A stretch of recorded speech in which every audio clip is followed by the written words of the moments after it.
and welcome to our show. We're so glad you joined us today. We have a very, very interesting show for you. I'm Darleen Pigford. And I'm Greg Baur, and this is our version of Paducah's Animal Planet. Okay. And I want to tell our viewers about a couple of upcoming shows, Santa's Gift Bag, and also one on Lost and Found, which we've been wanting to do for some time, and we'll be doing for long. And you may wonder, our little friends both requested a day off today, so Wicked and Angie are at home, but we have a treat for you. And watching the show. Yes. And Darlene, what do we have on tap today? You said it's special. What's happening? Oh, we have a very good story, a very inspirational story about a very, very special dog and her parents. Would you do the introductions, I'll be Greg? happy to.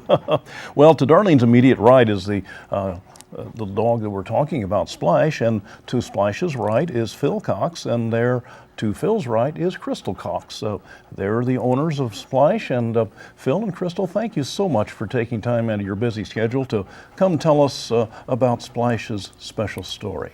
Well, thank you for having us. Oh, yes, thank you. Well, listen, tell us about your fur family. You have Splash, and what other furry creatures do you have at home? Well, Splash is our only planned. We call her our child. Okay. And we took in another dog that's she's now about 6 years old. But we've had her for about 5 years, and she's a border collie mix. We think maybe golden retriever, border collie, and she had just been abandoned and was a stray, just running around. She was nearly starving to death, had a broken leg, and was weighed 39 pounds, and so we brought her home, took her in. She was heartworm positive, had to treat her for that, and she's covered with ticks and everything, got her cleaned up, and she has been a wonderful addition to our family. Oh. And then more recently, the ice storm, somebody dumped 2 boys that were white dogs. We think maybe they're a Samoyed Great Pyrenees mix. We're not sure. They got a double dew claw, and they have just adapted really well, and we've just got a wonderful family with the 4 of them. All right, so you have 4 dogs at home. Yes. Okay. Tell us, what was the decision to find a dog like Splash? What's his background? Her background. Phil? Well, initially, our first dog that we got had health problems from the start. And it was a golden retriever. We wanted a golden retriever. We didn't live here then, but we just looked in the local newspaper, saw golden retriever, went and looked at them. They all looked the same. We picked one out and took it home. And by the age of 5, she was having some serious health problems. She was a lot bigger than the breed should be. It put undue stress on her hips. She suffered from hip dysplasia, and we spent a fortune on her from the age of 5 till she died when she was almost 11. But we spent a lot of money to keep her going. Right. And during that process, I started learning about dogs. As we grew up, we started learning about dogs, and I realized that we could probably front load our expenses and get a little better quality dog, and hopefully not have the huge medical expenses as you went down the road. Now that didn't really work out. I think as I learned more, I think the mixed breeds are a very sturdy, stout breed. The strays that we've taken in seem to be in excellent health. Okay. What is her back from a breeder's perspective? What is Splash's background? She comes from Honors Kennel in North Carolina, and they breed championship dogs there. And so both of her mother is named Piper, and her father's Joe Snow, I believe. And they're both championships, and both of them come from, I forget how long is the line? They went back like 10 generations on the pedigree she sent to us to see if it was acceptable. Every single dog had the CH or championship designation in front of their name. So I'm looking at royalty here. Yes. She is a distant relative of Liberty. It was on her pedigree. That's her aunt, one of her great aunts. Liberty was President Ford's dog when he was in the White House. Oh my goodness, how special this dog. And as I understand, you had her flown in, and you had to pick her up at Nashville at the airport. Yes. All right. And as I understand it now, you wanted a therapy dog. Yes. I'm an occupational therapist. Okay. And I've been working with, at the time I was working with children more than adults. And I've just always thought that dogs just bring a whole another level of input And comfort. And they're just a great tool to use for therapy. And then more recently, she's been going to the hospital and working with the adults. And she is just such a motivator for so many people.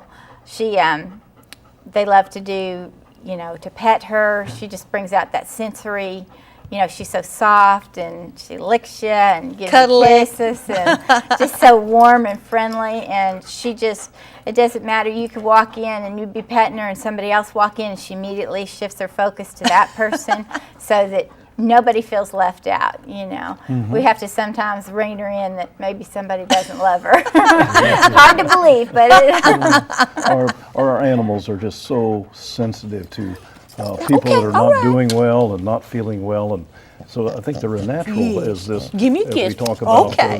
their role as therapy animals, and we're going to come back to that in just a little bit. We want to take a short break now and listen to a happy tale. This is about Farah, a 2-year-old gray and white cat who needs a home. So give a listen.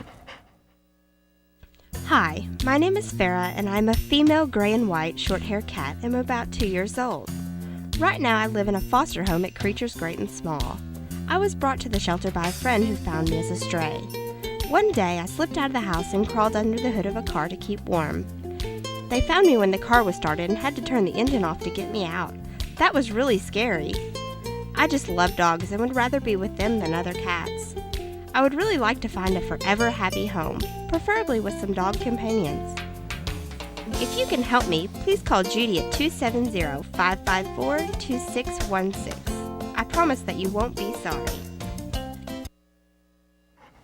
Welcome back. We hope you enjoyed that tale about Farah, and you can give Farah a home. That's right. If you just give Judy Hardy a call at 554-2616. So hopefully she'll get a call before long about Farah and many of the other animals that they have there at Creatures Great and Small that need a home. Well, this afternoon we're talking with Phil and Crystal Cox and Splash over here, a very special dog, and we were just beginning to talk about the role of Splash as a therapy dog. Talk a little bit more about that, would you please, Phil? Why do we have a therapy dog? What's their purpose? Well, you'll get a different perspective Okay. from me than her because Okay.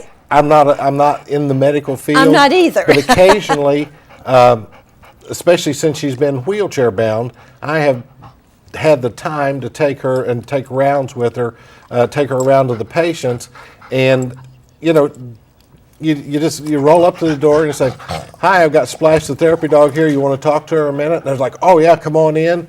And they say, I used to have a dog, but I was just not able to do it anymore. And it just picks up their day. It makes them happy. They want to pet it. Oh, yeah. Sometimes Splash, when she's in a wheelchair, it's about level with the bed, and she'll just walk right over on the bed and lay down beside them, and it just tickles them to death. And the younger people, especially, it just makes their day. And I've seen her interact down in the therapy room, when I come back and they're in there doing therapy and stuff, and Splash kind of motivates them and gets over there and pets them in between, and it kind of takes their mind off of the drudgery of being in the hospital. Yeah. And Crystal, from the standpoint now, you as an occupational therapist, yes. what kinds of things can Splash do that are of benefit to the patients? Well, I don't even know what an occupational therapist is, so let's backtrack and tell. Okay. Explain to me what medical field you are a specialist in. As an occupational therapist. I work with patients who've had stroke Oh, okay. or medical problems. I work at Lourdes, and we get car accidents and so forth, and help rehab them back to so they can do their activities of daily living. As an occupational therapist, we deal a lot with their dressing, bathing, toileting, grooming, the basic daily living things, eating if that's a problem, and also their leisure skills and even work skills should they, want to get back past the basics and onto home management, and then onto back if they, doing their leisure activities or their other activities that made them who they are. Well, how does Splash help with your work? Well, Splash is a very good motivator. So, the research shows that dogs help lower blood pressure and decrease anxiety. So just being in a room, you don't even have to pet her, is very therapeutic. And then as far as interacting with her, she provides good range of motion for a patient who has trouble moving their arms or stuff. If she gets that, she can help, with the petting, by petting her. And then also with the sensory, help with sensation. She's so soft and cuddly, and she'll lick you and kiss you. And then also for speech therapy, she's also come in handy there, because for communication, a lot of times the speech therapists are trying to work with them and have them say things over and over again, and it gets very frustrating for the patient. But when they want Splash to sit or lay down or wait for this treat or something, they're perfectly able to try multiple times to say it so she'll understand what they want, and the reward is Splash does it. So that really is a good motivator, and she's just so lovable, and also reminds them, a lot of times the patients tell us about, provides them reminisce of how they've had their own pets and how they miss them or wish they were back home with them. And she's just a wonderful dog, and she's just a lot of time facilitates them moving on to the next level. They may be having a bad day or be hurting, but then when they see her and everything that she's gone through, it's a very good motivator for them to go ahead, and they get to talking or petting her, and they don't even realize they're doing therapy. Oh, that's wonderful. Okay, go ahead, honey. Well, Oops, excuse me. what I was going to say now, we know that Splash is in a wheelchair. Yes. And we'd like to have you talk a little bit about what kind of medical problems has she had, and what are some of the things that she's gone through that make her that special dog that we know she is. Go ahead. Well, 2010's been a bad year for Splash. Okay. In March, she tore a cruciate ligament in her knee. Okay. And they have a wonderful surgery. You've heard the term "crooked as a dog's hind leg" all your life, and they actually have a surgery now that they straighten some of that crook out of the leg. Okay. And it actually changes the geometry of the leg, and eases the pressure on the ligaments. And the surgery, they do it in St. Louis, and we had her scheduled. Danny Everett had got it, so we got it scheduled. We went up there to have the surgery, and they put her out. I dropped her off and actually came back home, and she they put her out, and the doctor called me and said, while under anesthesia, before we started on the surgery, we noticed that she had a growth under her tongue, and I don't like the looks of it, and I'm going to do a biopsy, and we're gonna focus on that right now, with your permission. I said, okay. So they found this large mass under her tongue, which you just couldn't see. I mean, we pet the dog and all. We know every little bump she's got, and just didn't know it. And so they found it, and they just did surgery to remove it, but because of where it was at, they could not get it all. Okay. And because of that, she needed to have chemotherapy. So it was cancerous? It was cancerous, and so she had to have chemotherapy. And I'm thinking, I don't want to put a dog through that. I've seen people go through it. It's really rough. And I talked to Danny Everett, and he says that, it's not that big a deal. He says the dog won't suffer, and she won't be in any pain. She'll probably gain a little weight with the medicine we give her. The protocol is quite excellent. And so she went through the chemotherapy. And we had to address that before we could go back to the leg. I see. And so this spring and summer she had chemotherapy, and she had eight rounds of chemotherapy. Yeah, And over 3 months she had 8 rounds Wow. of chemotherapy. And she did great with it, and she actually did gain a pound or two, and just like the doctor said, and so she just now got well enough, recovered enough from that last Friday she had the surgery on her leg to repair the ligaments in her knee, and so she's this is the first time she's been out since then, so she's really excited to be around some other people. Well, we want to hear a little bit more about Yes. this wonderful story, but we want to take another short break. And this time, we have a feature that we've started on our show called For the Animals. And it's a tribute to different people who work with our animals in our local area and just do a wonderful number of things for And them. have made a contribution Yes. to their animal welfare in some way. Absolutely, and this tribute is to Judy Hardy, who's the director of Creatures Great and Small, and it's wonderful, so give a listen. Judy Hardy started Creatures Great and Small with a friend in the fall of 2004. In the beginning, they rescued cats around Paducah. They had no outside funds, but gladly took in the cats and provided vet care for them. Because of a newspaper article and a story on the local TV news, the rescue effort has grown, and donations now aid in saving many dogs and cats. Judy has loved animals all her life and has tried to save as many as she can. Without the help of Judy's daughter, Susanna, and the many foster homes that give of their time and money, Creatures Great and Small would never have been able to save the thousands that have come through their doors. For the animals, we salute you and thank you, Judy, for your work and efforts.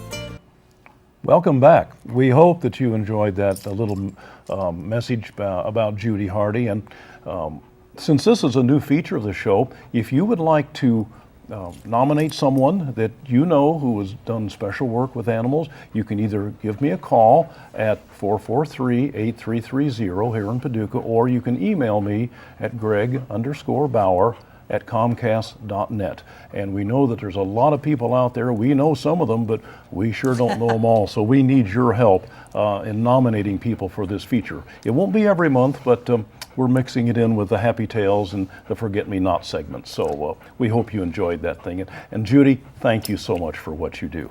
Judy is one of the few sources of help in McCracken County if there's a stray animal. So we really want to thank her for her years of service and the many, many animals that she has taken care of in a fostering network. And Judy, again, thank you so much. And this is our tribute for the contribution that you and your fellow volunteers have made to this community. Right, Greg? Absolutely. Well, we want to get back to our two guests, or three guests today, I should right. say. Phil and Crystal Cox from Calvert City, and with Splash, the Wonder Dog. And we're sharing some wonderful stories about Splash and the things that she has done. And we were talking about medical information. Oh, by the way, if our viewers would like to get a hold of Crystal, you and Phil, how can they do that? If they have questions maybe about what Splash does, about therapy dogs, Therapy or about Yeah, decisions on medical. Right. How can people get a hold of you? What would be a good telephone number for them to call you? 270-205-8700. Okay. And if they wanted to email to you to share a story or Get your something like advice. that, how can they get in contact with you? PCX17@yahoo.com. Okay. Well, and thank you so much for your willingness to share that That's contact right. information with them. And, well, just before the break, we were talking about some of the medical problems that Splash has had, and we heard about the cancer that we were able to take care of, and the fact that she had a problem with the knee, even though she didn't play football, as we understand. But you've got something very special that Splash is sitting in. Tell us about that wheelchair. How did she not do therapy, or has she done therapy with her cancer? She did, about 2 weeks into the chemotherapy, we decided that she was doing pretty good. She'd missed about 2 weeks of work, and so we decided that we would try and take her half a day.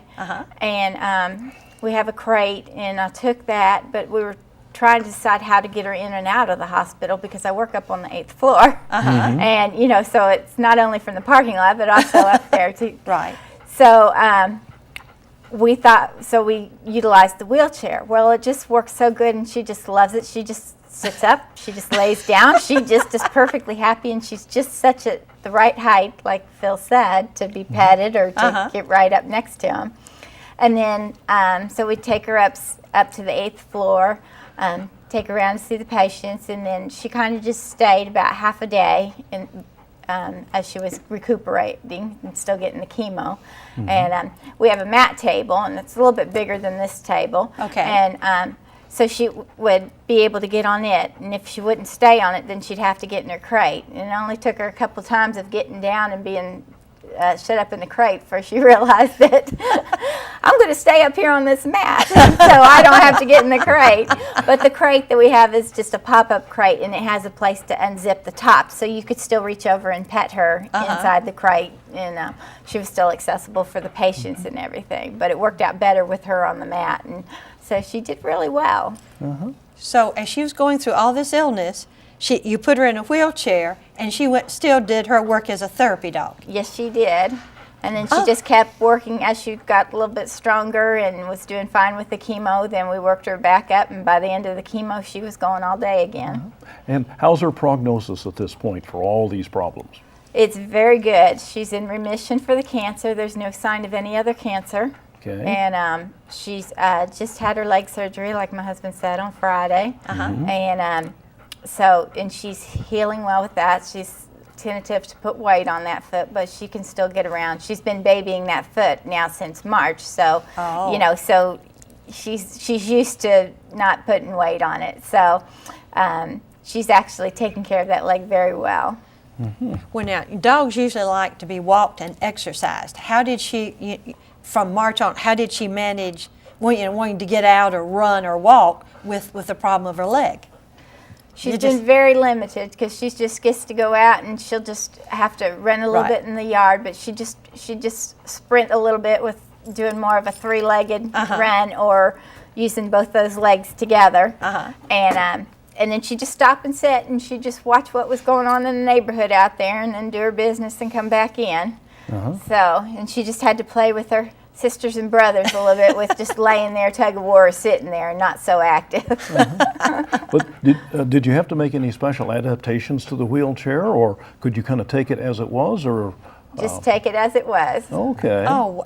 Okay. Can you just imagine here on a therapy ward, here comes a dog who's undergone cancer and has a bad leg sitting in a wheelchair, but smiling at Yes. you. I mean, It takes 20 minutes for her to get from where I let him out at the door to get to the 8th floor or back. Sometimes in the evening, I mean, it's just like, okay, we need to get home, you know. Sometimes it takes up to 40 minutes to get out of the hospital because everybody stops. They want to take a picture. They want to talk to her. They want to pet her. So she draws quite a crowd in the wheelchair.